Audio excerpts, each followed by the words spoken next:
Now what we're going to do is start integrating more of what we've done throughout all of 30 Days of Python into this Hungry program.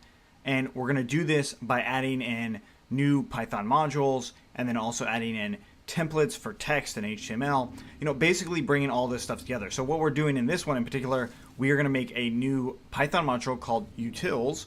And in that Python module, we're going to add another Python module called templates.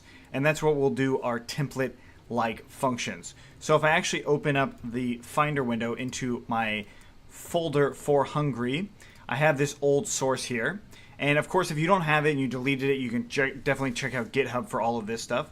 So basically what I want to do here is bring over the templates and templates.py, right? So I want to have those two things working inside of my template or my main Hungry Python module. So to do this, I'm going to make a new folder in here called utils. And I'm going to go ahead and drag and copy. So with command and dragging, a copy and paste works as well. I'm going to bring over that init file to make utils a function itself. And then I'm just going to go ahead and copy that and change that into being templates. So I now have that utilities module with the templates module inside of it. So let's go ahead and open up that templates module as well as our old one. Let's go ahead and open up that as well. I'm going to go ahead and copy from the old one into the new one. Notice you'll see it says utils and old source. Close out that old one, and now we have our new one. So there's a few things about it that are good. One of them that is not good is this get working directory. We do not actually want that. And then also the tests. These tests we're not going to need once we put this in. But what I can do is cut that out and bring it into main, and we'll put it in with our messages stuff. Because basically this argument of message, if we have a message coming through, we're going to want to render that message and do some stuff with it. Meaning if we're going to send them an email, we're going to want to render the context for that particular user at some point and then actually send that email. So the basic stuff we're going to do is actually just running those sort of things here. All right, so now let's go back into our templates, and we want to change our template path slightly so it's more relevant to where this file actually is. So it's going to be very similar to what we did in our other folder, or excuse me, into the data manager when we added this file item path.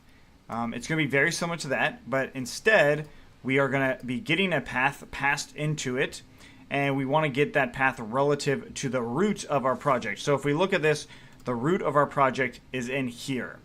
Right, so this is the root of where it's going to be and where we want it to actually function. So what I'm going to do right now is I'm just going to come in here, and we're going to use this same sort of function, and I'm going to paste it in here. And then instead of data.csv, I'm just going to paste in path. So that should actually update everything for us as far as the functions are concerned. I'm going to go ahead and save that. And going back into main, I want to actually import the templates. So I'll go from utils, import the get template function. All right, so we've got the get template function. That's all I'm going to do for now. And we have the functions that we have, and then actually we'll also import our render context. So those are the two things that we should do. We didn't change a whole lot.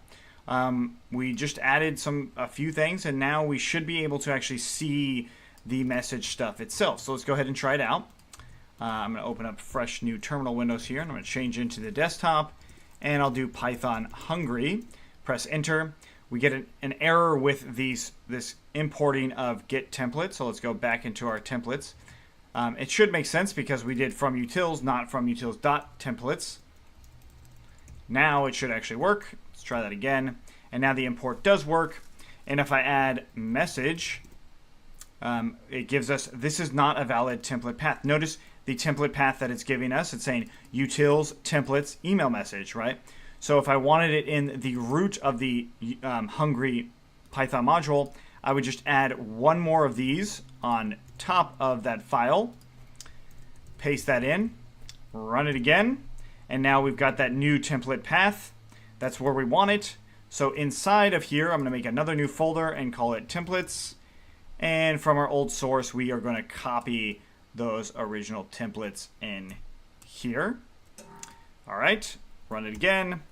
And now it's working. Cool. So that's actually giving us where it needs to be. And when we say file path, of course, that's related to the file template path, and that's what that function's all about. And now main is actually doing it as it needs to, right? It's finding those templates, it's rendering the context just as we've done before, but now we have this template module. So that means in our data manager, we can actually do all sorts of stuff in here as well. But inside of this data manager, I actually am going to change the name of data manager to instead being data class.py.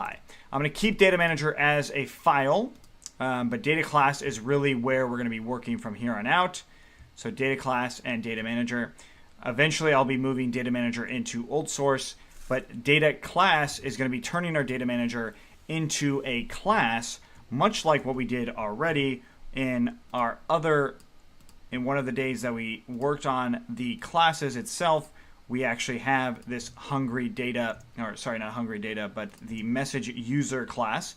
So we're going to actually be going after something a lot closer to this than what we have here. So let's go ahead and open up that messages user class, and we'll use this for inspiration. We're not going to copy and paste yet, but we will bring over the data manager stuff. So I'm going to go ahead and copy everything in the data manager and bring it into this new file of data class. And now I'm going to say class, and I'll say user manager. That's all I'm calling it. You could call it user manager if you like. You don't have to call it user manager. It's really kind of up to you. And it's going to be our class. So we're just going to be converting our class into being able to read this data. I'm just going to tab in here and go ahead and just add in self.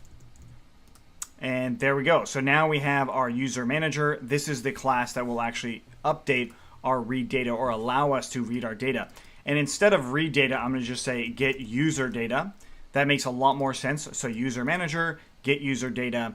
So this will allow us to call that stuff instead. So now back into our main file, we are going to import the same sort of thing, but now instead of from data manager, we're going to go ahead and tab that out, and we'll do from data class.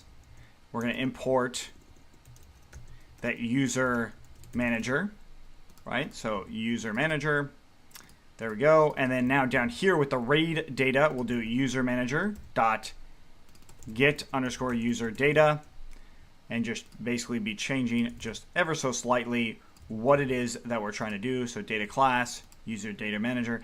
Didn't really change a whole lot again. The reason we're doing it this way is step by step, so it's like kind of integrating into one flowing, functioning application. Okay, so let's try that again, and then now instead of message, we'll say view and then ID of 1. I press enter. Of course, it's still working. So I can go ahead and get rid of that original import, and now we're seeing this kind of formulate a little bit better. But of course, we can go one step further and move all of this stuff into our data class as well, as we should. So we're going to copy that same import here. I'm going to copy this, bring it into data class, paste it in here, and then I'm going to go ahead and copy all of this stuff, hit exit. We'll leave the print statement for now and bring back into data class. And now I'll just say def message user. We'll worry about exactly how it works later, but for now I'm going to go ahead and just say self. And there we go. So we've got our message user here, and I'll just return none. So now we have this message user function. We have the get template and the render context stuff. So let's go ahead and see if that works. I'm going to go back into our templates here, or excuse me, our main file here.